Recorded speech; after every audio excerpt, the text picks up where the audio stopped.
नमस्कार, मी चंदन लक्कडहार आणि आपण पाहत आहात प्रतिष्ठान वार्ता न्यूज। विधानसभा निवडणुकीदरम्यान घडलेल्या अपघातानंतर पैठणचे नवनिर्वाचित आमदार विलास भुमरे यांनी जवळपास 3 महिन्यानंतर मतदारसंघाचा दौरा सुरू केला आहे। मात्र आश्चर्याची गोष्ट म्हणजे संदीपान भुमरे हे मंत्री असताना विलास भुमरे यांच्या माध्यमातून स्वतःची घरे भरून घेणारे व विधानसभा निवडणुकीदरम्यान विलास भुमरे यांना काडीचीही मदत न करणारे बोगस व डुप्लिकेट कार्यकर्ते एकाएकी सक्रिय झाले असून विलास भुमरे यांचा मतदारसंघातील दौरा सुरू होताच या बोगस व डुप्लिकेट कार्यकर्त्यांनी पुन्हा एकदा आमदार विलास भुमरे यांच्या मागे पुढे फिरायला सुरुवात करून चमकेगिरी करायला सुरुवात केल्याचे चित्र सध्या संपूर्ण तालुक्यात बघायला मिळत आहे। 2019 ते 2024 दरम्यान संदीपान भुमरे यांना कॅबिनेट व 2.5 वर्ष छत्रपती संभाजीनगरचे पालकमंत्री पद मिळाले। परिणामी संदीपान भुमरे यांनी पैठण तालुक्याच्या विकासासाठी शेकडो कोटीचा विकास निधी आणला। पैठण शहरासह मतदारसंघातील प्रत्येक गावात संदीपान भुमरे व विलास भुमरे यांनी त्यांच्या कार्यकर्त्यांच्या माध्यमातून या निधीतून विकास कामे केली।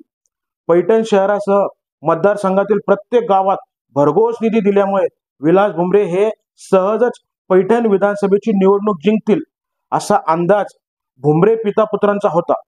मात्र विधानसभा निवडणुकीदरम्यान अचानकपणे विषम परिस्थितीचा अंदाज आल्यावर संदीपान भुमरे यांना अगदी शेवटच्या क्षणी स्वतः मैदानात उतरावे लागले व विलास भुमरे यांचा कसाबसा केवळ 29,000 मतांनी विजय झाला।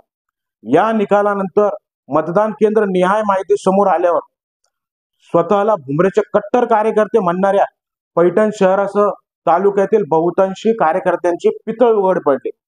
पैठण शहरात शेकडो कोटीचा निधी दिल्यानंतरही विलास भुमरे यांना शहरातून केवळ 150 मतांची नाममात्र लीड मिळाली। गरजेपेक्षा जास्त निधी दिलेल्या अनेक गावात विलास भुमरे यांच्या विरोधकांना आघाडी मिळाली।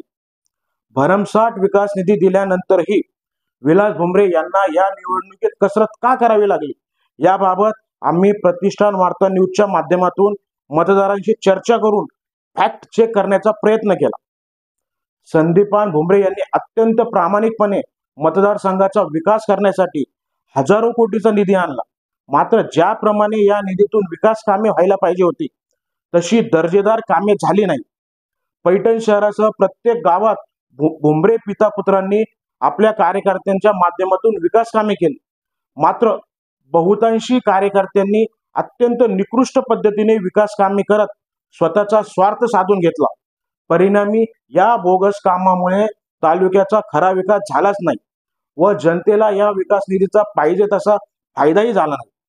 फायदा झाला तो फक्त या बोगस कार्यकर्त्यांचा आणि सर्वात महत्त्वाचे म्हणजे विकास निधीतून स्वतःची घरे भरणाऱ्या बहुतांशी कार्यकर्त्यांनी निवडणुकी दरम्यान विलास भुमरे यांचे मनापासून कामच केले नाही।